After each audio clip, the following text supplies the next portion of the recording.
ప్రైజులు మేడం, అందరికీ వందనాలు. ఆ దేవాదేవుడు ఈ అవకాశం మళ్ళీ మనందరికీ కూడా కలుగజేసినందుకు, ఈ జూమ్ మీటింగ్ ద్వారా మరొకసారి దేవుని స్తుతించిన అవకాశం దయచేసినందుకు వందనాలు చెల్లించుకుంటూ, ఈరోజు మూల వాక్యం రోమీలు రాసిన పత్రిక అపోస్తలుడైన పౌలు రోమీలు రాసిన పత్రిక 5వ అధ్యాయం 5వ వచనం. రోమీలకు రాసిన పత్రిక 5వ అధ్యాయం 5వ వచనం. ఎందుకనగా ఈ నిరీక్షణ మనల్ని సిగ్గుపరచదు, మనకు అనుగ్రహించబడిన పరిశుద్ధాత్మ ద్వారా దేవుని ప్రేమ మన హృదయంలో కుమ్మరింపబడి ఉన్నది. ఎందుకనగా ఈ నిరీక్షణ మనల్ని సిగ్గుపరచదు, మనకు అనుగ్రహింపబడిన పరిశుద్ధాత్మ ద్వారా దేవుని ప్రేమ మన హృదయంలో కుమ్మరింపబడి ఉన్నది. ప్రేమ మడిన మా తండ్రి, ఇంతవరకు క్షేమంగా కాపాడిన పరమేశ్వరునికి స్తుతినైనా వందనాలు. తండ్రి, మేమేమై ఉన్నామో కేవలం అది నీ ఉచితమైన కృపలనైనా తండ్రి. దయగల మా ప్రభా, ఇదిగో తండ్రి నైనా మేము అనిత్యమైన వాటిలో మేము ఉంటూ నిత్యత్వాన్ని పొందుకోవటానికి అహర్నిశలు నాయన నీ వైపు చూస్తూ నీ కృప పొందుకుంటూ నిత్యత్వ ప్రవేశానికి నాయన మేము ఎల్లప్పుడూ లక్ష్యముంచి నీతో నడవగలిగే భాగ్యం దయచేయమని నాయన ఈ కృప మాకు అనుగ్రహిస్తున్నంత వందనాలు చెల్లించుకుంటూ జూమ్ మీటింగ్ లో అటెండ్ అవుతున్న ప్రతి ఒక్కరిపైన ఆత్మ కుమ్మరించండి. ప్రతి ఒక్కరికి వినగల చెవి, గ్రహించగల మనసు, ఆచరించగల హృదయం దయచేయండి. అదేవిధంగా వాక్యం ధ్యానిస్తున్న నన్ను మరుగుపరిచి నాయన మీరే ముందుండి మాట్లాడమని, కార్యాంతమని నిన్ను బహుగా స్తుతించిన భాగ్యం దయచేయమని మా ప్రభువును నీ ప్రియ కుమారుడైన యేసు ద్వారా వేడుకుంటున్నాం తండ్రి, ఆమేన్. అందరికీ వందనాలండి. ఈరోజు రోమిలి రాసిన పత్రిక 5వ అధ్యాయం మనం గమనించినట్లయితే, ఈ అధ్యాయంలో కొంచెం అంటే వచనం వెంబడి వచనం మనం ధ్యానించేటప్పుడు కాస్త కాంప్లెక్స్ సెంటెన్స్లు అనేవి ఎక్కువగా ఉంటాయి కాబట్టి మనం దాన్ని కొంచెం సరళతరం చేసి ధ్యానించడం చూద్దాం. ఏదేమైనప్పటికీ పరిశుద్ధాత్మ నడిపించుకున్నప్పుడు మనం ఎంతటి క్లిష్టమైనటువంటి అంశాన్నైనా మనం అర్థం చేసుకునే శక్తి ఆ పరిశుద్ధాత్ముడు దయచేస్తాడని నమ్ముతూ వచనం వెంబడి వచనం చూసినట్టయితే 5వ అధ్యాయం 1 నుంచి 11వ వచనం వరకు పౌలు గారు చెప్పదలసిన అంశం ఏంటంటే, సువార్త వలన మనం పొందే దీవెనలు. అదే విధంగా అది చెప్తున్నటువంటి మాట అంటే సువార్త వలన మనం పొందే దీవెనలు అని స్పష్టంగా చెప్తున్న మాటను మనం గ్రహించినట్లయితే, చాలా మంది దీవెన ఆశీర్వాదం కూడా ఒకే మాటలో పర్యాయపదంగా వాడుతూ ఉంటారు. అయితే దీవెన అనేది మనం ఈ లోకంలో దేవుణ్ణి అనుసరించటం ద్వారా నీతియుక్తమైన జీవితం జీవిస్తూ యథార్థంగా జీవించడానికి ఆయన కృప అనుగ్రహింపబడి, అదే విధంగా ఈ లోక సంబంధమైన విషయాల్లో మనం అభివృద్ధి చెందటం అనేది ఆయన బహుగా దీవించబడ్డాడు దేవుని నమ్ముకున్న తర్వాత అంటారు, అది దీవెన. ఇక ఆశీర్వాదం విషయానికి వస్తే, దేవునితో నివాసం చేయటం అనేది ఆశీర్వాదం. దీవెన కంటే కూడా చాలా యోగ్యమైనది బ్లెస్సింగ్ అనేది. కాబట్టి ఇక్కడ పౌలు గారు ముందుగా చెప్తున్న అంశం ఏంటంటే, ఈ 5వ అధ్యాయం 1వ వచనం నుంచి 11వ వచనం వరకు మనం గమనించినప్పుడు, సువార్త వినటం వల్ల మనకు కలిగే దీవెనలు అంటే వినటం మాత్రమే కాదు, విన్న సువార్తను ఆచరించడం వల్ల మనకు కలిగే దీవెనలు. అదే విధంగా 12వ వచనం నుంచి గమనించినట్లయితే ఆయన చెప్తున్నటువంటి మాట 12వ వచనం నుంచి 19వ వచనం వరకు, క్రీస్తు వల్ల మనకి ఏం కలిగినాయి, క్రీస్తును మనం అంగీకరించడం వల్ల ఏం పొందుకోగలిగాం మనం, నిర్దోషత్వం, జీవము అంటే నిత్య జీవ ప్రవేశం. అదేవిధంగా 20-21 వచనాలు మనం గమనించినప్పుడు అక్కడ స్పష్టంగా చెప్తున్నటువంటి మాటను మనం గమనిస్తే, క్రీస్తు ద్వారా కృప కలుగుతుందని చివరి ముగింపు పౌలు గారు ఇవ్వటం జరిగింది. ఈ 11 వచనాలు కూడా సువార్త విని ఆచరించడం వల్ల మనం పొందుకునే దీవెనలు. అదేవిధంగా 12 నుంచి 19వ వచనం వరకు కూడా క్రీస్తు ద్వారా మనం నిర్దోషత్వం ఎట్లా పొందగలం, అదే విధంగా నిత్య జీవములకు ఎట్లా ప్రవేశించగలం అనేది ఆ వచనాలు వివరిస్తున్నాయి. లాస్ట్ లో మనం 4వ అధ్యాయంలో చూసినట్టయితే, ప్రభు చేత నిర్దోషి అని ఎంచబడిన వాడు ధన్యుడని చెప్పి ఆయన పౌలు గారు చెప్పడం జరిగింది. అంటే ఈ లోకస్తుల వల్ల కాదు కానీ మనం ప్రభు చేత నిర్దోషులుగా ఎంచబడాలి. మనం ప్రభు చేత నిర్దోషిగా ఎంచబడాలి అంటే ముందు మనం ఏం చేయాలి? సువార్తను వినటం, అంగీకరించడం, ఆచరించడం. ఈ 5వ అధ్యాయం 1వ వచనంలో చూస్తే, కాబట్టి విశ్వాస మూలమున మనం నీతిమంతులుగా తీర్చబడి మన ప్రభు అయిన యేసు క్రీస్తు ద్వారా దేవునితో సమాధానము కలిగి ఉండుము. పౌలు గారు గాని, పేతురు గారు గాని, యోహాను గారు గాని మనం గమనించినట్లయితే యేసుక్రీస్తుకి ఎంత ప్రాధాన్యత ఇస్తారో పరిశుద్ధాత్ముడికి, తండ్రి అయిన దేవుడికి కూడా అదే ప్రాధాన్యత. ప్రతి వచనంలో కూడా ముగ్గురికి అదే ప్రాధాన్యత ఇవ్వటం అనేది జరుగుద్ది. ఎందుకంటే ముగ్గురు గురించి వారు ప్రత్యక్ష సాక్ష్యం పొందారు. ముగ్గురిని ముగ్గురు స్వభావాలు వారు తెలుసుకోగలిగారు. కాబట్టి ప్రతి వచనంలో కూడా తండ్రిని మర్చిపోవటం అనేది వాళ్ళు జరగదు. ఒక్కసారి మళ్ళీ ఆ వచనం చూస్తే, కాబట్టి విశ్వాస మూలమున మనము నీతిమంతులుగా తీర్చబడి మన ప్రభు అయిన యేసు క్రీస్తు ద్వారా దేవునితో సమాధానం కలిగి ఉందము. ఫస్ట్ చాప్టర్ లో పౌలు గారు చెప్పింది, నీతిమంతుడు విశ్వాస మూలమున జీవించును.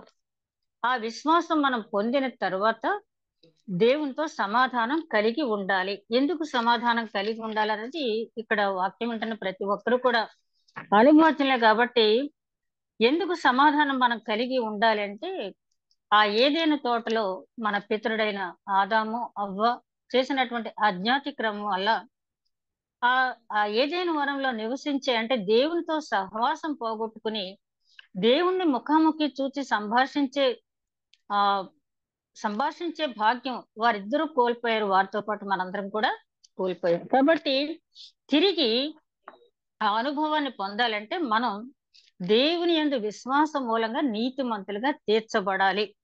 అలా తీర్చబడిన తర్వాత మనం దేవునితో సమాధాన పడటానికి ఉంటుంది. అందుకనే ఇక్కడ ఆయన అంటాడు, క్రీస్తు ద్వారా కృప కలుగుతుందని చెప్తూ పౌలు గారు, దేవుడు విశ్వాసులు నిర్దోషులుగా ఎంచుతాడు. కాబట్టి వారికి ఆయనకు మధ్య సమాధానం ఉంటుంది అని. అయితే ఈ సమాధానం ఎవరికి ఉంటుంది? క్రీస్తు నా రక్షకుడని పెదవులతో చెప్పిన వారికి, లేకపోతే నేను క్రైస్తవుని, నేను క్రైస్తవురాలని చెప్పి కేవలము పెదవులతో చెప్పిన వారందరికీ సమాధానం కలుగుతుందంటే కానే కాదు. మనందరికీ తెలుసు. లూకా సువార్త 2వ అధ్యాయంలో 10-11 వచనాల్లో భూమి మీద ఆయనకి ఇష్టలైన వారికి, సర్వోన్నత స్థలముల్లో భూమి మీద ఆయనకి ఇష్టలైన వారికి సమాధానం కలుగుతుంది. కాబట్టి ఆయనకి ఇష్టమైన జీవితం ఎవరైతే జీవిస్తారో, ఆజ్ఞను అనుసరించి ఎవరైతే జీవిస్తారో వారికి సమాధానం కలుగుతుంది. ముందు మనకు విశ్వాసం ఉండాలి. మన విశ్వాసం దేవుడు మెచ్చేదిగా ఉండాలి. అందుకనే ఎఫెసీయులకు రాసిన పత్రిక 2వ అధ్యాయం 8, 9, 10 వచనాలన్నీ మనం చూసినట్టయితే, విశ్వాసమును కృప ద్వారా మీరు రక్షింపబడితిరి, విశ్వాసమును కృప ద్వారా మీరు రక్షింపబడితిరి. అంటే మన విశ్వాసం, నేను చాలా విశ్వాసను కాబట్టి నేను రక్షణ పొందుతానని చెప్పి ఎవరి కళ్ళు నిశ్చయించుకుంటానికి వీల్లేదు. లేకపోతే ఆయన చాలా విశ్వాసి కాబట్టి, లేకపోతే ఆమె చాలా విశ్వాసి కాబట్టి ఆ నీతిమంతురాలుగా తీర్చబడి కృప పొందుతుంది అని చెప్పి ఎవరి గురించి మనం చెప్పడానికి వీల్లేదు.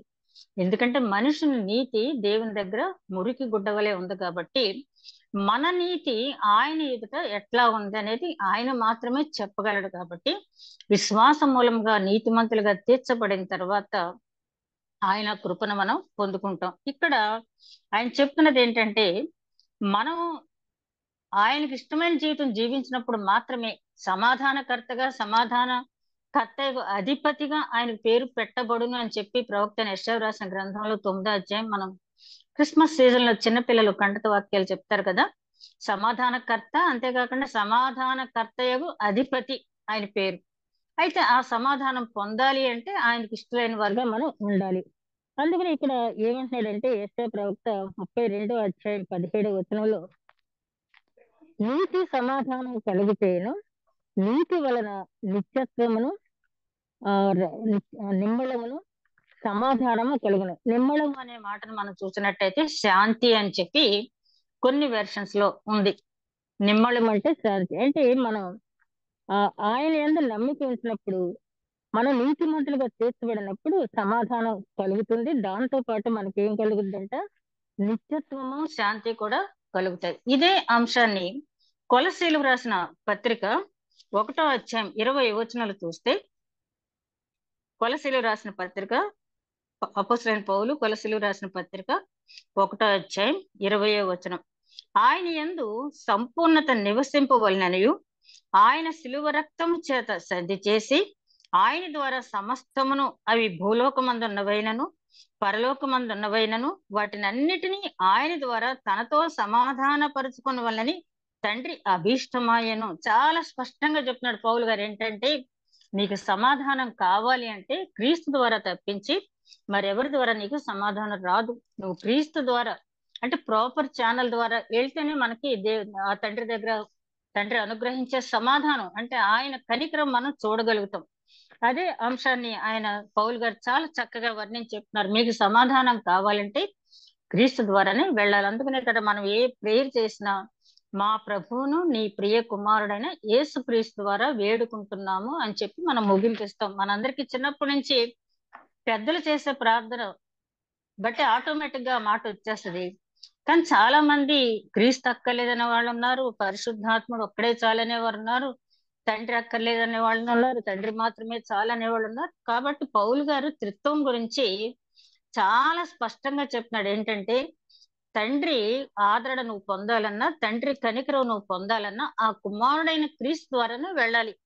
ఆయన యోహాను సువార్త 3వ అధ్యాయం 16వ వచనంలో ఆయన చెప్పాడు కదా, దేవుడు లోకం ఎంతో ప్రేమించును, తన అద్వితీయ కుమారుని యందు ఎవరైతే నమ్మిక ఉంచుతారో వారు నశింపక నిత్య జీవంలో ప్రవేశిస్తారని చాలా స్పష్టంగా చెప్పడం అనేది జరిగింది. కాబట్టి మనం సమాధానం పొందాలి అంటే ముందు విశ్వాసం ఉండాలి, తర్వాత నీతిమంతులుగా తీర్చబడాలి. అప్పుడు మనం మన నీతిమత్వము, మన విశ్వాసము ఆయనకు మెచ్చినట్లయితే ఆ కృప మనకు అనుగ్రహిస్తాడు. మెర్సీ అనేది మనకు తెలుసు కదా, ఎవరు కూడా 100% నీతిమంతులైన వాళ్ళు ఈ ప్రపంచంలో ఎవరు లేరు.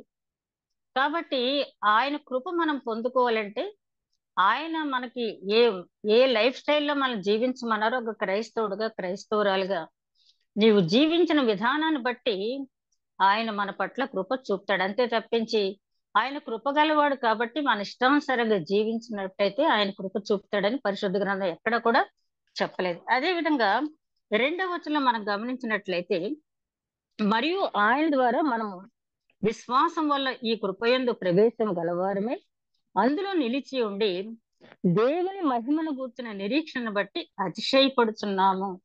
చూడండి, ఈ వాక్యం ఇందులో మనం గమనించినట్లయితే, ముందు విశ్వాస మూలంగా నీతిమంతులుగా తీర్చబడిన తర్వాత ఆయన కృపయందు నిలిచి, అంటే దేవుని మహిమ కోసం నిరీక్షించాలి అన్నా కూడా మహిమ స్వరూపుడై ఆకాశ మేఘముల మీద ప్రయాణించి ఆయన వచ్చినప్పుడు మేఘారూఢుడై అత్యంత మహిమతో ఏ మనుషుడు ఎవరు కూడా చూడజాలనేటువంటి ఆ కాంతిలో, ఆ వెలుగులో ఆయన వచ్చినప్పుడు ఆ మహిమను మనం చూడాలి అని నిరీక్షించడానికి కూడా మనకు కావాల్సిన అర్హత ఏంటంటే, ఎవరు పడితే వాళ్ళకి ఆ నిరీక్షించే అవకాశం లేదు. ఎవరు ఆ నిరీక్షణ కలిగి ఉండటానికి అర్హులు అంటే, ఎవరైతే దేవుని కృపలో ప్రవేశించారో వారు మాత్రమే ఆ దేవుని మహిమ చూడటానికి అర్హులు. కాబట్టి వాళ్ళు అందులో అతిశయిస్తారంటే, మేము దేవుని కృపను పొందుకున్నాం కాబట్టి ఆ మహిమాన్వితిని చూడటానికి మాకు అవకాశం ఉందని చెప్పి అతిశయిస్తారు. ఇది కొంచెం కాంప్లెక్స్ సెంటెన్స్. మనం జాగ్రత్తగా గమనించినట్లయితే మనం విశ్వాసం మూలంగా నీతిమంతులుగా తీర్చబడిన తర్వాత మనకు ఒక అష్యూరెన్స్ అనేది వస్తుంది. ఏంటంటే, నేను దేవునితో సమాధాన పడ్డాను అని వ్యక్తిగతమైన ఫీలింగ్. నువ్వు దేవునితో సమాధాన పడ్డావా లేదా అనేది. ఎందుకంటే సుంకర ప్రార్థన చేసినప్పుడు దేవుడు అతడి కంటే ఇతను నీతిమంతునిగా తీర్చను అని చెప్పుకుంటుంది పరిసైడ్ కంటే. అంటే సుంకరి ఆ ఫీలింగ్ పొందాడు తన హృదయంలో, దేవుడు నన్ను నీతిమంతుడిగా తీర్చాడు అనే ఒక సమాధానకరమైనటువంటి స్థితిలో అక్కడి నుంచి అతను వెళ్ళగలిగాడు. ఆ స్థితి అనేది దేవుడికి మనకి ఉన్నటువంటి ఆ రేపోర్ట్, ఆ సన్నిహితత్వం ద్వారానే మనం పొందగలం. ఆదరణకర్త మనల్ని ముందు మన జీవితాన్ని ఒప్పింప చేస్తాడు. ఆ తర్వాత ఆదరణకర్త అన్నా పరిశుద్ధాత్ముడన్నా మనకు పర్యాయ పదాలే కదా. ఆ పరిశుద్ధాత్ముడు ముందు మన జీవితాన్ని దేవుడి దగ్గర ఒప్పింప చేస్తాడు. చేసిన తర్వాత దేవుడిచ్చిన సమాధానాన్ని కూడా మనకి ఆయనే వెల్లడి చేస్తాడు. కాబట్టి ఆ వెల్లడి చేసిన yes, నేను దేవుని కృపను పొందుకున్నాను అని ఒక ఎష్యూరెన్స్ మనకు వచ్చిన తర్వాత అప్పుడు ఆయన మహిమలో నిలిచి ఉండటానికి మనం అతిశయిస్తాము. ఈ అతిశయం అంటే మనకి ఎప్పుడు ఎలాగ అతిశయిస్తాం, అందుకనే ప్రవక్త ఇర్మియా రాసిన గ్రంథం ద్వారా ఆయన అంటాడు కదా, అతిశయించేవాడు తన జ్ఞానాన్ని బట్టి, ఐశ్వర్యాన్ని బట్టి, సముద్రాన్ని బట్టి కాదు, కానీ దేవుని క్రియలను పరిశీలంగా చూసి అర్థం చేసుకుంటాన్ని బట్టి అతిశయించాలని. ఆ కృప మనం పొందుకున్నాం కాబట్టి ఆ మహిమను నేను చూడగలను, ఆ మహిమను నేను చూచినా నాకేమీ కాదు. ఇప్పుడు నిర్గమకాండంలో వాళ్ళు ఏం చెప్తారు మోషేతో, మేము ఆ కొండను మేము సమీపించలేము, మేము ఆ వెలుగు భరించలేము, మేము ఆ స్వరం వినలేము, కాబట్టి నువ్వే వెళ్ళి అక్కడికని చెప్పంటారు. అట్లా కాకుండా మనకి న్యూ టెస్ట్మెంట్కి వచ్చేటప్పటికి ఆ కృప మనకు దగ్గరగా వచ్చి ఆ కృప పొందిన వారు ఆ మహిమను చూడటానికి దేవుడు అవకాశం కల్పించాడు కాబట్టి ఆ మహిమను బట్టి మనం అతిశయిస్తాం. అంతేకాకుండా ఆయన చెప్తున్నటువంటి అంశం ఇక్కడ 2వ వచనం గురించి మనం ఆలోచించినప్పుడు, యోహాను సువార్త 1:16-17 వచనాలు చూస్తే, ఆయన పరిపూర్ణత నుండి కృప వెంబడి కృపను పొందితిమి, ధర్మశాస్త్రం మోషే ద్వారా అనుగ్రహింపబడెను, కృపయు సత్యమును యేసుక్రీస్తు ద్వారా అనుగ్రహింపబడింది. చాలా స్పష్టంగా చెప్తున్నాడు యోహాను సువార్తికుడు. ఏంటంటే ధర్మశాస్త్రం అనేది అది కూడా దేవుడు ఇచ్చింది, అది మోషే ద్వారా అనుగ్రహింపబడింది. అది శిక్షా విధిని మాత్రమే తెలియచేసేటటువంటి చట్టం. కానీ కృపా సత్యములు అనేవి యేసుక్రీస్తు లోకములకు రావటం వల్లే మనకి పొందగలిగాం అనేది యోహాను సువార్త 1వ అధ్యాయంలో మనకు తెలుసు కదా. ఆయన శరీరధారి అయి కృపా సత్య సంపూర్ణుడుగా మన మధ్య నివసించెను అని చెప్పి. యేసుక్రీస్తు రావటం వల్ల ఈ లోకానికి ఏమొచ్చింది అంటే కృప వచ్చింది. అంటే సువార్త వల్ల మనం పొందే దీవెనలో ఫస్ట్ పాయింట్ ఏంటంటే దేవునితో సమాధానం కలిగి ఉంటాం, ఎట్లాగో నేర్చుకుంటాం. అదే విధంగా ఆయన కృపను మనం ఎట్లా పొందుతామో నేర్చుకుంటాం. ఇక 3వ వచనానికి వచ్చేటప్పటికి అంతేకాదు, శ్రమ ఓర్పును, ఓర్పు పరీక్షను, పరీక్ష నిరీక్షణను కలిగి చేయనని ఎరిగి శ్రమల యందు అతిశయపడుదుము. ఇది కూడా మనకి కొంచెం కష్టమైనటువంటి మాట. ఇక్కడ ఒక ప్రశ్న ఉదయిస్తుంది మనకి, ఏంటంటే దేవునితో మనం సమాధానం పొందాం కదా, దేవునితో సమాధానం పొందాం, అపవాదిని మనం జయించాం, కాబట్టి ఇక మన జీవితంలో కష్టాలు రావా? మన జీవితంలో అంటే సమాధానం పొందినటువంటి క్రైస్తవుడికి కష్టాలు రావా, శ్రమలు రావా, లేకపోతే ఏ ఛాలెంజ్ అతను ఎదుర్కోక్కర్లేదంటే ఖచ్చితంగా వస్తాయి. మనం దేవునితో సమాధాన పడిన తర్వాత ఒక్కొక్క పరీక్ష మనం ఎదుర్కోవాల్సి ఉంటుంది. మనం అబ్రహాం జీవితం దగ్గర నుంచి చూస్తే చాలా మంది పరిశుద్ధుల జీవితాలు ఇది ఎదురైన ఒక్కరి జీవితం మనం జాగ్రత్తగా పరిశీలించినట్టయితే, దానియేలు జీవితాన్ని పరిశీలించినట్టయితే అతడు బబులోను చెరకు కొనిపోబడ్డాడు. దానియేలు నీతిమంతుడే, దానియేలు ఏ పాపం చేయలేదు, కానీ అందరితో పాటు అతను కూడా బబులోను చెరకు కొనిపోబడ్డాడు. అంటే పరాయి దేశంలో ఉండవలసి రావటం శ్రమ. ఆ శ్రమలో ఉంటుండగానే అతనికి ఒక పరీక్ష ఎదురైంది. ఏంటి ఆ పరీక్ష? అతను నిలబెట్టినటువంటి రాజు విగ్రహానికి నమస్కరించాలి, ఆ యెరూషలేము తట్టు తిరిగి ప్రార్థన చేయకూడదు, ఎవరు కూడా ఆ రాజు విగ్రహానికి మొక్కాలి అనేది అదొక పరీక్ష. ఆ పరీక్షలో ఆ ఇక్కడ శ్రమలో ఓర్చుకుంటూ ఉన్నాడు. ఒక పక్కన దానియేలు ఆ బబులోనులో ఆ శ్రమ కాలాన్ని ఓర్చుకుంటూ ఉన్నాడు. ఆ ఓర్పు పడుతున్న సమయంలోనే పరీక్ష ఎదురైంది, ఆ విగ్రహానికి మొక్కాలని చెప్పి. ఆ పరీక్ష ఎదురైనప్పుడు అతను నిరీక్షణ కలిగి ఉన్నాడు. ఏంటి ఆ నిరీక్షణ అంటే,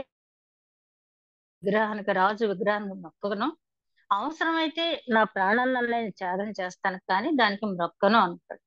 అప్పుడు ఏమైంది? ఆ పరీక్షకు ఫలితంగా ఆయన తీసుకెళ్లి ఆ సింహ బోన్లో వేశారు. వేసిన తర్వాత జరిగిందంతా కూడా మనకు తెలుసు. ఆ సింహాలు అతన్ని ఏమీ కూడా చేయలేవు. ఆ ఓర్పు పరీక్షను ఎదుర్కొన్న తర్వాత ఆ రాజు వచ్చి ఆ దర్యావేష్ అంటాడు, దానియేలు అనుసరిస్తున్న దేవుడిని అందరూ కూడా అనుసరించాలి, ఆయన జీవము గల దేవుడు అని ప్రకటించేశాడు. అది ఈ శ్రమ మనకి పరీక్ష ఓర్పు తర్వాత శ్రమ ఓర్పును, ఓర్పు పరీక్ష నిరీక్షణను. ఒక నిరీక్షణ ఉంది దానియేలుకి. ఆ నిరీక్షణ అతను ఏమి కూడా సిగ్గుపరచలేదు. అదే అంటాడు ఇక్కడ, ఈ నిరీక్షణ మనల్ని సిగ్గుపరచదు. నిరీక్షించాలి అంటే మనకు ముందు ఆ దేవుడి గురించి దైవ సంబంధమైన జ్ఞానం ఉండాలి. ఆ దేవుడి గురించి మనకు విశ్వాసం ఉండాలి. ఆ దేవుడితో మన సమాధాన స్థితిలో ఉన్నప్పుడు మాత్రమే నా దేవుడు నన్ను రక్షిస్తాడు. ఒకవేళ ఈ భౌతికపరమైన జీవితాన్ని నుంచి నన్ను రక్షించకపోయినా నేను ఆయనతో జీవిస్తాను అనే ఒక జీవముతో కూడిన నిరీక్షణ మనం ఎప్పుడైతే కలిగి ఉంటామో ఆ నిరీక్షణ మనల్ని సిగ్గుపరచదు అని చెప్పి ఇక్కడ పౌలు గారు చాలా స్పష్టంగా చెప్తూ ఉన్నారు. అదే విధంగా ఈ అనేక రకాలైన శ్రమలు వచ్చినప్పుడు శ్రమలను అతిశయపడటం ఎలాగా? మనం ఎవరినో మోడల్ తీసుకోక్కర్లేదు. చాలా మంది మెసేజ్ ఇచ్చేటప్పుడు ఆ మెసేజ్ రక్తి కట్టాలని ఎక్కడెక్కడ ఎగ్జాంపుల్స్ వెతికి లైవ్లీ ఎగ్జాంపుల్స్ చెప్తూ ఉంటారు. అందుకని బైబిల్ ఈవేళ పూర్తిగా ప్రపంచంలో చాలా మందికి బైబిల్ పూర్తిగా అందకపోవటానికి కారణం ఏంటంటే ఒక్క చిన్న వాక్యం తీసుకుని ఎక్స్పోజిషన్ అని మొదలుపెట్టి ఎక్కడెక్కడో లైవ్ వెళ్ళి ఎగ్జాంపుల్స్ తీసుకుని ముగించేస్తారు వాక్యం. దానివల్ల అసలు బైబిల్ అందవలసిన స్థాయిలో అందదు. మీరు ఎప్పుడు కూడా చూడండి, ఎన్ని గంటలు మనం మెసేజ్ ఇచ్చినా ఆ మెసేజ్ లో రిఫరెన్స్ ఎప్పుడు కూడా పరిశుద్ధ గ్రంథం నుంచి మనం తీసి ఇచ్చినప్పుడు అది వినేవారికి చాలా ఉపయోగకరంగాను, వారు పరిశుద్ధ గ్రంథం గురించి సువార్త ప్రకటించడానికి కూడా చాలా ఉపయోగకరంగా ఉంటుంది ఆ మెసేజ్ అనేది. ఇక్కడ శ్రమల యందు అతిశయించడం అనేది మనం గమనించినట్లయితే మనకు రోల్ మోడల్ ఎవరు? యేసుక్రీస్తే. ఇక్కడ 53వ అధ్యాయంలో 10వ వచనంలో చూస్తే అతనిని నలుగుగొట్టుటకు యెహోవాకు ఇష్టమాయెను. అతనిని నలుగగొట్టుటకు యెహోవాకు ఇష్టమాయెను. ఎవరిని? యేసుక్రీస్తుని సిలువ మీద నలుగగొట్టడానికి యెహోవాకి ఇష్టమైన. ఇప్పుడు యెహోవా ఈ మాటలు ఎప్పుడు రాయబడినాయి? యేసుక్రీస్తు ఈ లోకానికి రాకముందు 700 సంవత్సరాల పూర్వమే ఈ ప్రవచనం చెప్పబడింది. ఎందుకు అంటే మన కోసం. అతడు అన్నప్పుడు అతడికి బదులుగా నన్ను అని మనం పెట్టుకున్నట్టయితే నన్ను నలుగగొట్టుట దేవునికి ఇష్టమాయను అని అనుకోవాలంటే శ్రమలు పడేటప్పుడు ఇది దేవుని ఇష్టానుసారంగా జరుగుతుంది. చూడండి, ఒకసారి దావీదు మహారాజు ఆ దారిలో వెళుతూ ఉంటే అనవసరంగా షిమి చాలా మాటలు తిడతాడు. ఆ పక్కనున్న వాళ్ళు అంటారు అతన్ని చంపేద్దామా అని చెప్పి. అయితే దావీదు మహారాజు అంటాడు, దేవుని చిత్తం లేకుండా ఏది జరగదు, అతన్ని మీరు చెయ్యొద్దని. కాబట్టి మన జీవితంలో ఇంకోటి కూడా ఇక్కడ మనం గమనించాలి. యాకోబు పత్రికకారుడు చెప్పాడు కదా, నువ్వు అనుభవించే శ్రమ ఎప్పుడు కూడా క్రీస్తు కొరకు, సువార్త వ్యాప్తి కొరకు, క్రీస్తు కొరకు సాక్షిగా నిలబడటానికి మాత్రమే నువ్వు శ్రమ పడినప్పుడు అతిశయించాలి తప్పించి, అంతే తప్పించి నువ్వేదో ఒక కారో ఒక మేడో లేకపోతే ఇంకేదో కొనుక్కోవటానికి శ్రమపడి అయ్యో నేను బాధల్లో ఉన్నాను, నేను శ్రమ పడుతున్నాను కాబట్టి నాకు ఏదో వచ్చేస్తాను ఎప్పుడు కూడా మనం అనుకోకూడదు. నువ్వు క్రీస్తు గురించి నిలబడినప్పుడు, అదే విధంగా నువ్వు సాక్షిగా నిలబడినప్పుడు, సువార్త వ్యాప్తి చేయటానికి నువ్వు నిలబడినప్పుడు నీకు ఎప్పుడైతే శ్రమ వచ్చిందో ఈ శ్రమ దేవుడు నాకు పంపించాడు, ఆయన ఇష్టం అంటే పరిశోధిస్తున్నాడు. ఈ శ్రమ ద్వారా దేవుడు నన్ను పరిశోధిస్తున్నాడు. అబ్రహాం అదే అనుకున్నాడు కదా, పరిశోధిస్తున్నాడు అని చెప్పి అనుకున్నాడు, కానీ దేవుడు నన్ను శ్రమ పెడుతున్నాడని చెప్పి అనుకోలేదు. అదే విధంగా 11వ వచనంలో మనం గమనించినట్లయితే అతడు తనకు కలిగిన వేదనను చూచి తృప్తి నందును, నీతిమంతుడైన నా సేవకుడు జనుల దోషము భరించు. చూడండి, అతడు తనకు కలిగిన వేదన చూసి తృప్తి పొందాడంటే ఎవరు? యేసుక్రీస్తు సిలువ మీద ఆ పడే బాధను చూసి తృప్తి పొందాడంటే ఈ వాక్యం ఎందుకు మన కోసం ఇక్కడ పొందుపరచబడిందంటే ఆ స్థానంలో నిన్ను నన్ను ఇన్సర్ట్ చేస్తున్నప్పుడు, సువార్త చెప్పేటప్పుడు ఒకవేళ మనం నలగొట్టబడినా లేకపోతే శారీరకంగా హింసింపబడినా మనం తృప్తి చెందలే తప్పించి, దేవా నీ వాక్యం కోసమే కదా నేను నిలబడ్డాను, నన్నెందుకు ఈ రకంగా నువ్వు ఈ శ్రమకు అప్పగించవని చెప్పి అనుకోకూడదని చెప్పి ఆ సువార్త వినటం వల్ల. అందుకనే కదా క్రీస్తు శిష్యులు ఈ ముందే చెప్పాడు ఆయన మత్తయి సువార్త 10వ అధ్యాయంలో, మహాసభలకు మిమ్మల్ని ఈడ్చుకెళ్తారు, మీ మీద నిందలు మోపుతారు, హింసిస్తారు, దూషిస్తారు, అవసరమైతే మీ ప్రాణం తీయటానికి కూడా చూస్తారు. మీరేమి బెదిరిపోవద్దు, అక్కడ ఏం మాట్లాడాలని మీరేం అనుకోవద్దు, మీ నోటి ద్వారా పరిశుద్ధాత్ముడే పలికిస్తాడు మాటలని. అలా చెప్పబట్టి వాళ్ళు ప్రిపేర్ అయిపోయి, ఓహో యేసుక్రీస్తు మాకు చెప్పిందే కదా, ఎస్ అంటే పరిశుద్ధాత్మ మా మీద పని చేస్తున్నాడని వాళ్ళు సంతోషించారు. అలాగే మనం కూడా ఒకవేళ సువార్త వ్యాప్తికి కష్టపడుతూ ఉన్నప్పుడు అనేక రకాలైన ఇబ్బందులు రావచ్చు, వస్తూ ఉన్నాయి. అట్లా వచ్చినప్పుడు నాకు ఒక రకమైన ఇబ్బంది రావచ్చు, మీకు ఒక రకమైన ఇబ్బంది రావచ్చు. ఇబ్బందులు అనేవి అనేక రకాలుగా రావచ్చు. కానీ ఆ ఇబ్బందులు వచ్చినప్పుడు మనం కృంగిపోకుండా తృప్తిగా ఉండాలి అని చెప్పి ఈ వాక్యం ద్వారా చెప్పినాడు. అంటే సువార్త అది కూడా 3.4 మనం చూసినట్టయితే సువార్త ఏమి నేర్పిస్తుంది మనకంటే, సువార్త విని నువ్వు వెళ్ళిపోయి చెప్పేస్తుంటే నీకెవరు పూలపాన్పు వేయరు, రెడ్ కార్పెట్ పరిచయరా, నువ్వు సువార్త చెప్పు మేము వినటానికి కూర్చున్నావు అని చెప్పి పేతురు కోసం వేచి చూచినట్టు, కొర్నేలి ఇంట్లో వేచి చూసినట్టు ఈ రోజులో ఎవరు కూడా వేచి చూడరు. నిన్ను గొప్పగా ఆహ్వానించరు, తరిమి కొడతారు, అనేక రకాలైన ఇబ్బందులు పెడతారు. అయినప్పటికీ నువ్వు సువార్త అంగీకరించడం వల్ల పొందిన దీవెనలు ఇతరులు కూడా పొందటానికి నువ్వు నిలబడి సువార్త ప్రకటించాలి అంటే ముందుగా నిన్ను నీవు సమాధాన పరుచుకోవాలి సువార్త ప్రకటించడానికని పౌలు గారు చెప్తూ ఉన్నారు. అదే విధంగా ఆయన చెప్పినటువంటి మాట, విశ్వాసం కాకముందు చూడండి, క్రింద వచనాల్లో మనం గమనించినట్టయితే, ఏలయనగా మనం ఇంకా బలహీనమై ఉండగా క్రీస్తు యుక్త కాలమున భక్తిహీనుల కొరకు చనిపోయాను. బలహీనం అంటే శారీరక బలహీనత కాదు, విశ్వాసంలో బలహీనతగా ఉన్నాం మనం. అయినప్పటికీ యుక్త కాలమున క్రీస్తు మన కోసం చనిపోయాడు. యుక్త కాలము అంటే ఇక్కడ డ్యూ డేట్ అని ఇంగ్లీష్ వెర్షన్ లో ఉంది. అంటే డ్యూ డేట్ అంటే మనం ఏదైనా ఒకళ్ళు చెల్లించాల్సి వస్తే ఆ టైంకి చెల్లించాలి, లేకపోతే మనకి పెనాల్టీ పడుతుంది. యుక్త కాలం అంటే ఇంగ్లీష్ వెర్షన్ లో, ఓల్డ్ కింగ్ జేమ్స్ వెర్షన్ లో అలా ఇచ్చారు. సరే, ఆ డ్యూ డేట్ లోనే ఆయన మన కోసం సిలువ మీద మరణం చెందాడు. ఎందుకు అని మనం ఆలోచించినట్టయితే, అప్పటికి అందరూ నీతిమంతులు అయిపోయారా? అప్పటికి అందరూ మంచివారు అయిపోయారా? ఎందుకు సిలువ మరణం చెంది ఆయన దేవుడి దగ్గరికి వెళ్ళిపోవాలని ఎందుకు అనుకున్నాడంటే, యుక్త కాలం, ఇంకా అందరూ కూడా భక్తిహీనులుగానే తయారైపోతున్నారు.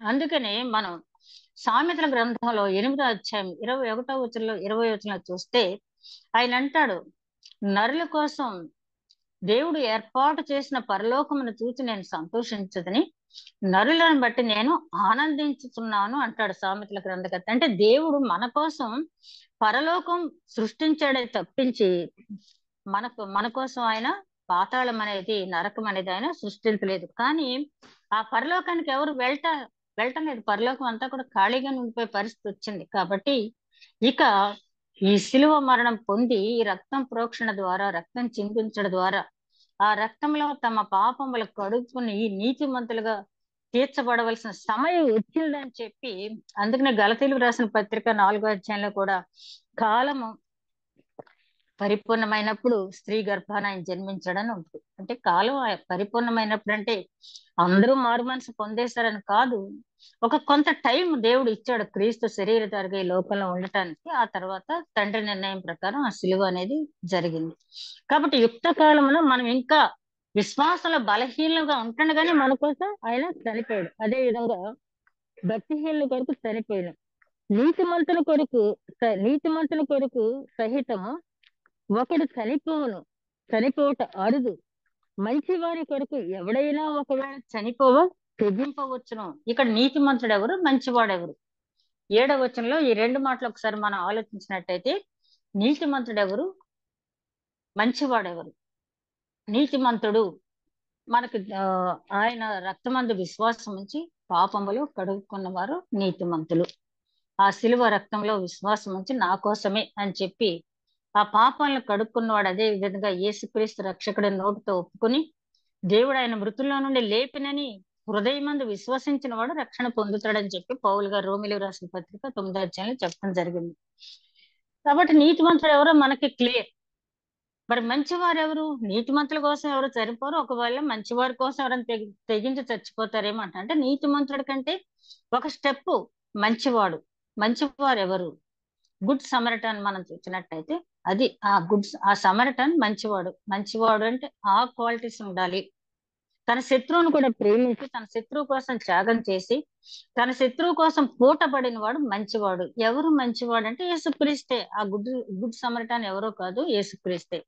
అట్లాంటి మనస్తత్వం ఉన్నవాడి కోసం ఎవరైనా చనిపోతారేమో గాని అసలు నీతిమంతుడి కోసం ఎవరు చనిపోరు. ఒకవేళ మంచివాడు ఎవరైనా ఉంటే అతని కోసం చనిపోవటానికి తెగిస్తారేమో కానీ మనలాంటి వాళ్ళ కోసం ఎవరు చనిపోరు అని చెప్తున్నారు పౌల్ గారు. అదే విధంగా నీతిమంతుల కొరకు సైతము ఒకడు చనిపోవట అరుదు, మంచివాడి కొరకు ఎవడైనా ఒకవేళ తెగింపవచ్చునైతే దేవుడు మన ఎడల తన ప్రేమను వెల్లడిపరుచుతున్నాడు. ఎట్లనగా మనం ఇంకనూ పాపులమై ఉండగానే క్రీస్తు మన కోసం చనిపోయాడు. చూడండి, ముందు ఏమన్నాడు?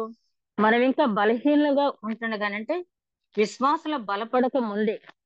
తర్వాత ఏమంటున్నాడు? క్రీస్తు మనం ఇంకా పాపులమై ఉండగానే, పాపం అంటే ఆజ్ఞాతిక్రమే పాపం.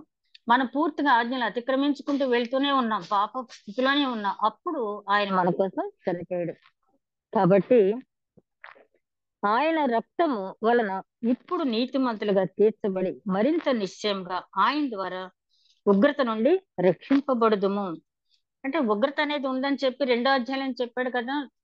ఉగ్రత నుంచి తప్పించుకోవటానికి ఆయన నిన్ను అనుగ్రహిస్తున్నాడు, ప్రేరేపిస్తున్నాడు అని నువ్వు ఎరుగువా? ఉగ్రతను కొని తెచ్చుకోవద్దని 2వ అధ్యాయంలో వెల్లడించడం జరిగింది. కాబట్టి ఉగ్రతను తప్పించుకోవాలంటే ఏం చెప్పాడు ఆయన?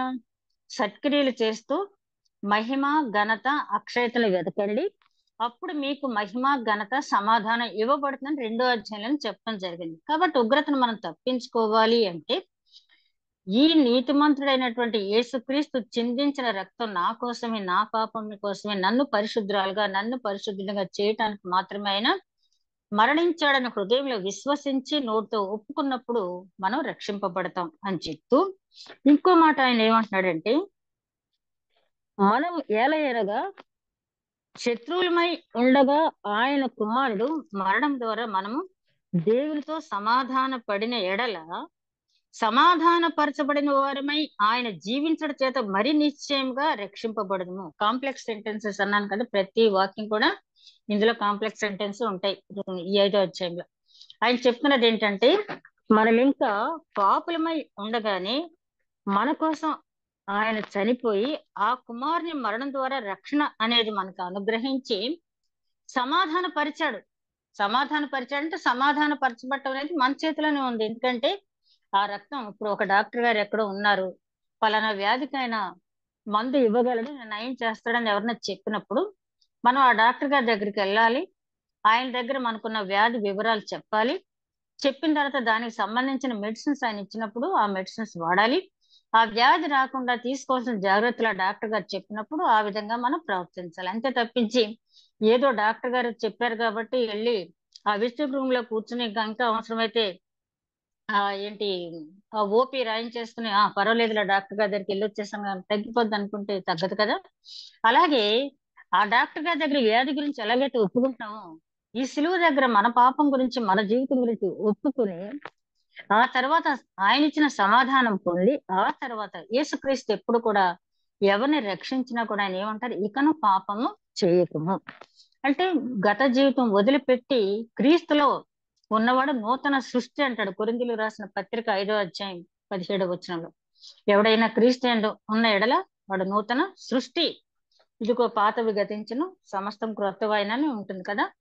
కాబట్టి ఆ రకమైన జీవితం మనం జీవించాలి. సమాధాన పరచబడిన తర్వాత ఆయన చక్కటి మాట్లాడుతున్నాడు, సమాధాన పరచబడిన వారమై ఆయన జీవించడం చేత మరి నిశ్చయంగా రక్షింపబడదుము. అంటే ఆయన మరణం ద్వారానే మనం సమాధాన పడ్డాం దేవునితో. ఆయన జీవించడం ద్వారా అంటే ఆయన పొందినటువంటి పునరుత్థాన అనుభవం ద్వారా, ఆయన పొందిన పునరుత్థానం ద్వారా ఆ పునరుత్థాన అనుభవాన్ని మనం విశ్వసించి దేవుడు ఆయన మృతుల్లో నుంచి లేపాడు కాబట్టి నా ఈ పాప శరీరాన్ని సిలువకు అంకితం చేసి సిలువలో మేకులతో కొట్టి నేను నూతన జీవితం ప్రారంభించినట్టయితే ఆయన అనుగ్రహించే కృప మరి నిశ్చయముగా నేను పొందుకుంటాను అనే ఒక నిశ్చయిత సువార్త ద్వారా మనం పొందుకున్నాము. మన ప్రభు అయిన క్రీస్తు ద్వారా మనం దేని విషయమందు అతిశయపడుతున్నాము? ఆయన ద్వారానే మనం ఇప్పుడు సమాధాన స్థితి పొంది ఉన్నాము. ఆయన అంటాడు, నువ్వేమీ కూడా సరైన స్థితిలో లేనప్పుడే ఆయన కుమారుడు నీ కోసం అర్పించాడు. నువ్వు పాపిగా ఉన్నావు, నువ్వు విశ్వాసంలో బలహీనంగా ఉన్నావు, ఏమాత్రం గుడ్ క్వాలిటీస్ నీలో లేనప్పుడే, నాలో లేనప్పుడే ఆయన తన కుమారుని అనుగ్రహించాడు. అనుగ్రహించడం ద్వారా అందులో విశ్వాసం ఉంచిన వాడు దేవునితో సమాధానం పొందుతాడు. మరి అయితే నువ్వు సమాధానం పొందిన స్థితిలో ఉన్న తర్వాత మరి జీవం అంటే నిత్య జీవ ప్రవేశాన్ని పొందుతావు. ముందు నువ్వు సమాధాన స్థితి పొందిన తర్వాత పునరుత్థానం ద్వారా మనం ఏం నేర్చుకుంటున్నాము? ఈ జీవితం ఇక్కడితోటే, ఈ భౌతిక జీవితం ఎప్పుడైతే మట్టిలో పాతి పెట్టబడ్డం అక్కడతో కాదు, కానీ మన క్రైస్తవ జీవితం అక్కడతో మొదలవుతుంది. నూతన జీవితం నమ్ముతున్నాం మనం. కాబట్టి సమాధాన స్థితి ఈ భూమి మీద పొందిన నీవు అదే విశ్వాసంలో కొనసాగుతూ ఆయన పునరుత్థాన అనుభవాన్ని విశ్వసించి ఆ పునరుత్థాన అనుభవాన్ని నేను కూడా పొందాలని నీ జీవితాన్ని నువ్వు మార్చుకున్నట్టయితే ఆ జీవము పొంది నిత్య జీవంలో నువ్వు ప్రవేశిస్తావు.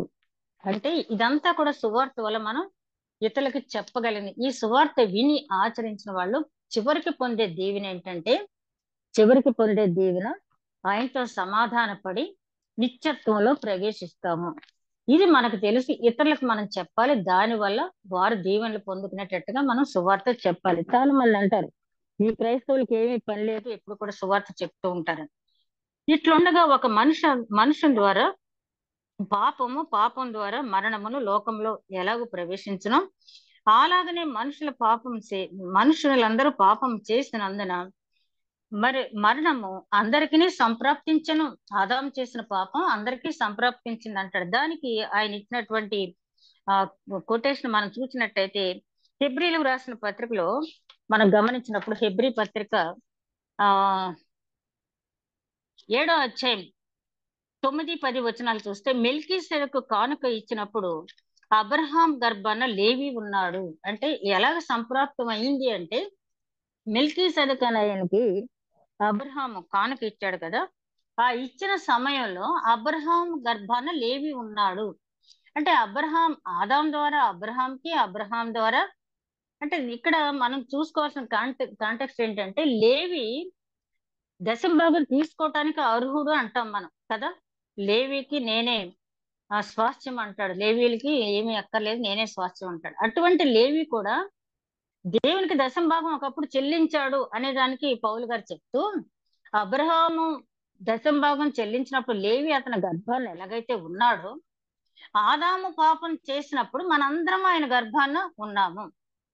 ఆదాము పాపం చేసినప్పుడు నెక్స్ట్ జనరేషన్ ఆదాము యొక్క పిల్లలు కయ్యను, హెబెలు, మెతుషెల, షేతి వీళ్ళు మాత్రమే కాదు, కానీ ఈ రోజు వరకు నువ్వు నేను కూడా ఆదాము గర్భాన్ని ఉన్నాము కాబట్టి, ఆదాము గర్భాన్ని నుంచి వచ్చిన వాళ్ళం కాబట్టి ఆ పాపము వ్యాప్తి చెంది అందరికీ సంక్రమించేసిన అదొక అంటు వ్యాధిలాగా ఆ పాపం అనేది మనకి సంప్రాప్తించింది అని చెప్పి అంటున్నాడు. అంతే అదే విధంగా ఎలయనగా ధర్మశాస్త్రం వచ్చిన కనుక పాపం లోకంలో ఉండెను, కానీ ధర్మశాస్త్రం లేనప్పుడు పాపం ఆరోపించబడదు. అయినను ఆదాము చేసిన అతిక్రమను పోలి పాపము చేయని వారి మీద కూడా ఆదాము మొదలుకొని మోసే వరకు మరణమేలెను, ఆదాము రాబో వారికి గుర్తై ఉండెను. అంటే మోసేతో సహా రక్షణానుభవం పొందవలసిన వాడై ఉన్నాడు. మోసేతో సహా దేవునితో సమాధాన పడవలసిన స్థితిలో ఉన్నాడు. మోషేతో సహా విమోచన అనుభవాన్ని పొందవలసిన వాడై ఉన్నాడు. ఎందుకంటే ఆదాము దగ్గర నుంచి వచ్చిన వారమే కాబట్టి ఆ ధర్మశాస్త్రం మనం తీసుకున్నా కూడా, అందుకనే పౌలు గారు అంటాడు, నీతిమంతుడు లేడు ఒక్కడును లేడని చెప్పి. ఎందుకంటే మనం అంతా కూడా ఆదాము సంతానం కాబట్టి. ఈ ఆదాము రాబోవానికి గుర్తై ఉన్నాడు. రాబోవాడంటే క్రీస్తు గుర్తై ఉన్నాడు. అయితే అపరాధము కలిగినట్టు కృపావరం కలగలేదు. ఎట్లనగా ఒకని అపరాధం అనేకులు చనిపోయిన ఎడల మరి ఎక్కువగా దేవుని కృపయు యేసుక్రీస్తును ఒక మనుషుని కృప చేతనైన దానమును అనేకులకు విస్తరించెను. ఒక మనిషి చేసిన పాపం వల్ల శిక్షావిధి వల్ల అనేక మంది చనిపోయారంటే భౌతికంగా చనిపోయారు. కానీ యేసుక్రీస్తు చేసినటువంటి త్యాగం వల్ల అంతకు రెట్టింపు ఆ కృపను పొంది అనేక మంది ఆ మరణ స్థితి నుంచి బయటపడ్డారు అంటాడు. అంతే కదా, చనిపోయిన వారి కంటే ఈవేళ రక్షింపబడిన వారు చాలా మంది ఎక్కువగా మనం చూస్తూ ఉన్నాం. యేసుక్రీస్తు ఒక మనిషిని కృపచేతనైన దానమును అనేకులకు విస్తరించెను, మరియు పాపం చేసిన ఒకని మీద శిక్షావిధి కలిగినట్టు ఆ దానము కలగలేదు. ఎలయనగా తీర్పు ఒక అపరాధం మూలమున వచ్చినదై శిక్షావిధికి కారణమైన కృపావరమైతే అనేకమైన అపరాధముల మూలంగా వచ్చినదై మనుషులు నీతిమంతులుగా తీర్చబట్టుకు కారణమాయను. ఇక్కడ ఇది మనం జాగ్రత్తగా అర్థం చేసుకుంటే ఈ వాక్యాల అర్థం ఏంటంటే, అప్పుడు ఆదాం చేసిన పాపం ఒక్కటే, తినవద్దన్న పండు తిన్నాడు, అదే ఆజ్ఞాత క్రమం. అక్కడ ఒక్క తప్పుకే ఆ శిక్షా విధి వచ్చింది. ఆ ఒక్క తప్పుకే ఆ పాపానికి శిక్ష పడింది. అయితే ఇప్పుడు కృప ఏదో ఒక్క తప్పుకే కాదు కానీ అనేక తప్పులు, మానవుడు చేసే తప్పులు, ఊహించిన తప్పులు, ఇట్లాంటి తప్పులు కూడా మానవుడు చేస్తాడా అని ఊహించని తప్పులు కూడా ఆ కృప విస్తరించి అనేక తప్పుల్ని పరిహరించి ఆ శిక్షా విధి నుంచి తప్పిస్తూ ఉంది. ఒకని ద్వారానే ఏలిన ఎడల కృపా బాహుల్యము నీతి దానంగా పొందువారు జీవం గలవారై మరి నిశ్చయంగా యేసుక్రీస్తు అను ఒకని ద్వారానే ఏలుదురు. అంటే మీరు ఆదాము పాపంలోనే నిలిచి ఉన్నట్టయితే ఎప్పటికీ మరణానికి మీరు దాసులే. అలా కాకుండా ఆ యేసుక్రీస్తు శిలువ దగ్గరకు వచ్చి మన పాపాలను ఒప్పుకొని ఆ పాప పరిహారం పొంది ఆయనతో సమాధానం పొందిన స్థితిలోకి మనం వచ్చినట్టయితే ఆ మరణం అనే దాస్యం నుంచి బయటపడి మనం రాజులుగా మనం ఏలే అవకాశం మనకి దేవుడు ఇస్తున్నాడని చెప్పి అంటున్నాడు. అదే ఇక్కడ పేతురు గారు రాసిన మొదటి పత్రిక 1వ అధ్యాయం 2వ అధ్యాయం 9, 10 వచనాల్లో చూస్తే మీరు రాజులైన యాజకులు అంటాడు. మీరు రాజులైన యాజకులు, దేవుని సొత్తు, పరిశుద్ధులని చెప్పి అనటం అనేది జరిగింది. కాబట్టి మనం మొదటి ఆదామును మన జీవితంలో చంపివేయకపోతే, ఒకసారి ఒక కుర్రాడిని ఒక మిషనరీస్ పరిచర్య చేసే దగ్గర పనిచేయటానికి పెట్టుకున్నారంట. ఆ కుర్రాడు ఏం చేశాడంటే చాలా ఎప్పుడు రోజంతా బోధలు వింటూనే ఉన్నాడు. అయితే చాలా విలువైన ఒక వస్తువును దొంగిలించాడంట. సరే, అతనే తీశాడని నిర్ధారణ అయిపోయింది. అతన్ని పిలిచి, నువ్వు ఎందుకు ఈ పని చేసావు? నువ్వు రోజు ప్రొద్దున నుంచి వాక్యం వింటూనే ఉన్నావు, ప్రార్థన చేస్తూనే ఉన్నావు, ఈ దొంగతనం చేయాలని నీకు ఎట్లా బుద్ధి పుట్టిందని అడిగారంట అక్కడ ఉన్న వాళ్ళు. అప్పుడు అన్నాడంట వాడు చాలా తెలివిగా, అయ్యా నిజమే, నాలో ఏదో ఒక మూల మన పితరుడైన ఆదాము యొక్క అంశ నా ఎముకల్లోనో నా హృదయంలోనో ఎక్కడో మిగిలి ఉంది అంటాడంట. నరుల హృదయం బాల్యం నుంచి చెడ్డది అన్నాడు కదా యెహోవా దేవుడు. హృదయం అన్నిటికంటే మోసకరమైంది అన్నాడు కదా ఇర్మీయా ప్రవక్త ద్వారా. కాబట్టి నా హృదయంలో ఎక్కడో ఆదాము అనేవాడు ఇంకా తారసీతూనే ఉన్నాడు, కదులుతూనే ఉన్నాడు. ఆ ఆదాము ప్రేరేపణ వల్లే నేను ఈ పని చేశాను అన్నాడంట. అప్పుడు వాళ్ళు అన్నారంట, ఆదాముని బయటకు గెంటే, ఆ మొదటి ఆదాముని బయటకు గెంటే రెండో ఆదామైనటువంటి క్రీస్తుని హృదయంలోకి ఆహ్వానించు. అప్పుడు ఈ పని చేయకుండా ఆయన పంపించినటువంటి ఆదరణకర్త, వద్దు ఈ పని చేయొద్దు, ఇది తప్పు అని నిన్ను హెచ్చరిస్తాడు. నీ మనసాక్షికి అనుగుణంగా కాకుండా పరిశుద్ధాత్మకి అనుగుణంగా నీవు నడుచుకుంటావు. కాబట్టి ఈ రోజే నువ్వు పశ్చాత్తాపడే మొదటి ఆదామును తీసివేయని చెప్పారంట. ఈ వాక్యం విన్నప్పుడు మొదటి ఆదాము సంబంధించినటువంటి అంశాలు ఇంకా మనలో ఏమైనా ఉన్నాయా? మనం క్రీస్తుని అంగీకరించాము, రెండవ ఆదాము అయినటువంటి క్రీస్తుని అంగీకరించాం, కడపటి ఆదామైనటువంటి క్రీస్తుని అంగీకరించాం, కానీ ఇంకా మొదటి ఆదాములో ఉన్నటువంటి ఆ బొంకే మనస్తత్వం, అదే విధంగా నెమ్మదిగా తప్పించుకునే మనస్తత్వం, ఇతరుల మీద గెంటి వేసే మనస్తత్వం చాలా ఉన్నాయి కదా ఆదాములు. అట్లాంటివి ఇంకా మనలో ఏమైనా ఉన్నాయా?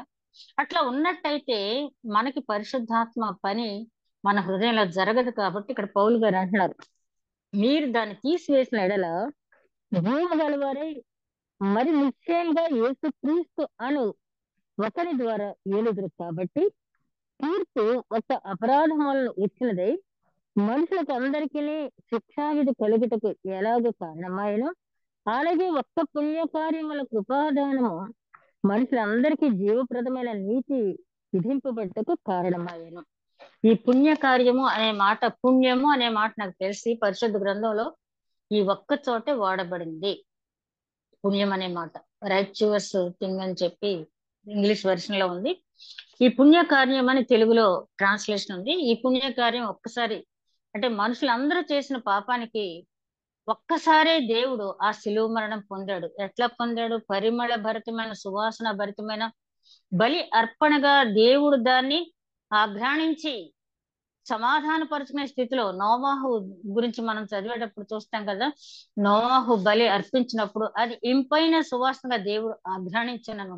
కాబట్టి యేసుక్రీస్తు ఏదో సడుక్కుంటూనో నాకు ఎందుకు వచ్చిన బాధ, నా తండ్రి ఇంత ఎందుకు బాధ పెట్టాడు నన్ను అనుకుంటూ కాకుండా, చాలా పరిమళ భరితమైన సువాసనగా తండ్రి అంగీకరించే రీతిలో తృప్తి పడుతూ, తన పడే శ్రమల గురించి తృప్తి పడుతూ, నేను పడే ఈ శ్రమ వల్ల ప్రపంచం అంతా కూడా మానవుడు శాపభూయిష్టమైనటువంటి ఆ మరణం నుంచి బయటపడి, దాస్యం నుంచి బయటపడి రాజులుగా వాళ్ళ పరిశుద్ధమైన జనాంగంగా వాళ్ళు మార్పు చెందటానికి, తీర్పుకు కాకుండా కృపాసనాన్ని సమీపించడానికి నా ఈ బలియాగం అనేది ఉపయోగపడుతుందని ఒక సంతోషంతో, సమాధానంతో, పరిమళ భరితమైన సువాసనగా ఆయన అర్పించిన కార్యాన్ని పుణ్యకార్యం అన్నాడు ఇక్కడ.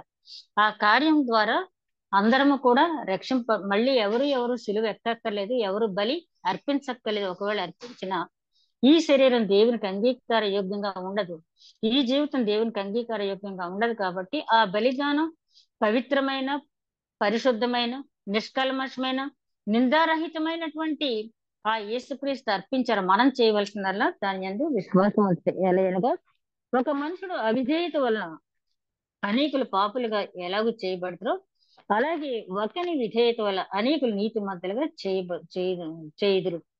మరియు అపరాధము విస్తరించినట్లు ధర్మశాస్త్రము ప్రవేశించను, అయినను పాపము మరణమును ఆధారము చేసుకొని ఎలాగూ ఏలెనో అలాగే నిత్య జీవము కలుగుటకై నీతి ద్వారా కృపయు మన ప్రభువైన యేసుక్రీస్తు మూలంగా ఏలు నిమిత్తము పాపం ఎక్కడ విస్తరించునో అక్కడ కృప అపరిమితముగా విస్తరించును.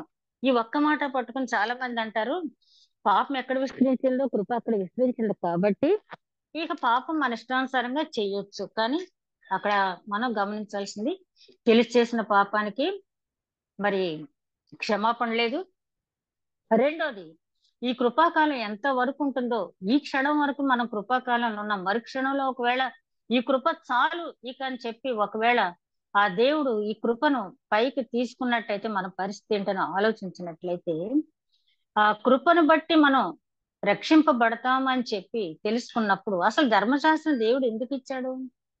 ఆయన వైపు మనం చూడాలని. ధర్మశాస్త్ర విధులన్నీ మనం నెరవేర్చలేం కాబట్టి, ధర్మశాస్త్ర విధులు నెరవేర్చలేనప్పుడు మనల్ని రక్షించడానికి ఒక రక్షణకర్త కావాలని చెప్పి ఆయన వైపు మనం చూడాలని ఇస్తే, జనులు ఏం చేశారంటే, కొంతమంది ఏమో జ్ఞాన మార్గాన్ని, కొంతమంది ఏమో భక్తి మార్గాన్ని ఎన్నుకున్నారు. కొంతమంది భక్తి మార్గాన్ని, కొంతమంది జ్ఞాన మార్గం ఎన్నుకున్న వాళ్ళు ఎవరంటే గ్రీసు దేశస్తులు. జ్ఞాన మార్గాన్ని ఎన్నుకున్న వాళ్ళు గ్రీసు దేశస్తులు. వాళ్ళు ఎప్పుడు కూడా జ్ఞానాన్ని వెతికారు.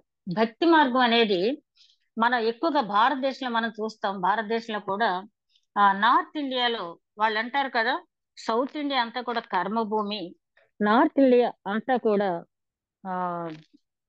దాన్ని ఏమంటారు, పుణ్యభూమి అంటది. అది పుణ్యభూమి, మంది కర్మభూమి, సౌత్ ఇండియా అంతా కూడా. కాబట్టి ఈ భక్తి ఉద్యమాలన్నీ కూడా భారతదేశంలో ఎక్కువగా మొదలైనవి. కొంతమంది జ్ఞాన మార్గము, కొంతమంది ఏమో కర్మ మార్గం. మనం చేసిన కర్మను బట్టి మనం ఫలితం అనుభవిస్తామని కర్మను ఎన్నుకున్నారు, అంతే తప్పించి భక్తి మార్గం ఎన్నుకున్నారు, జ్ఞాన మార్గం ఎన్నుకున్నారు, కర్మ మార్గం ఎన్నుకున్నారు. కానీ దేవుని వైపు వాళ్ళు చూడలేదు.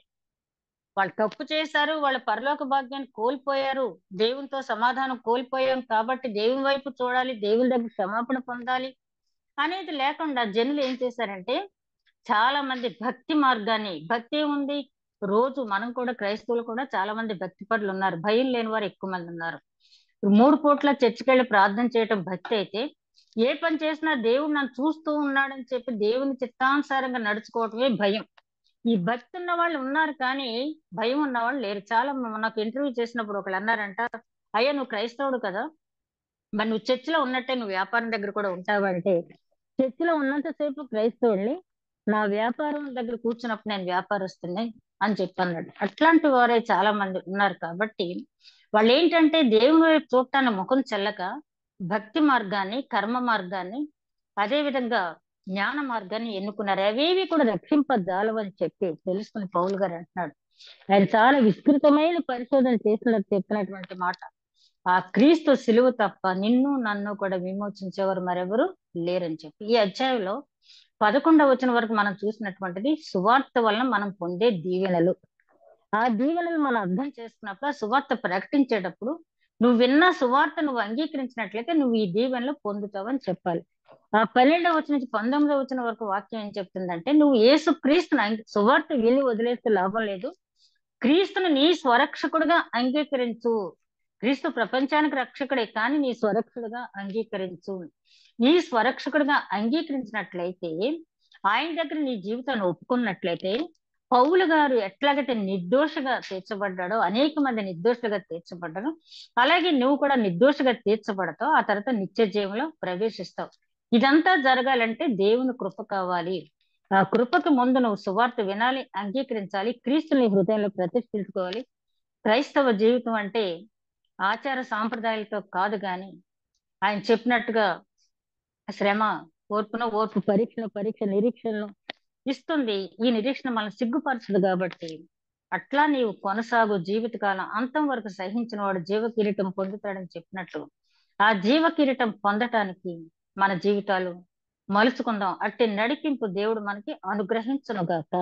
దయగల మా ప్రభువా, విత్తబడిన వాక్యం నూరంతులుగా ఫలించే భాగ్యం దయచేయమని మా ప్రభువును నీ ప్రియ కుమారుడే యేసుక్రీస్తు ద్వారా వేడుకుంటున్నాం తండ్రి. ఆమేన్.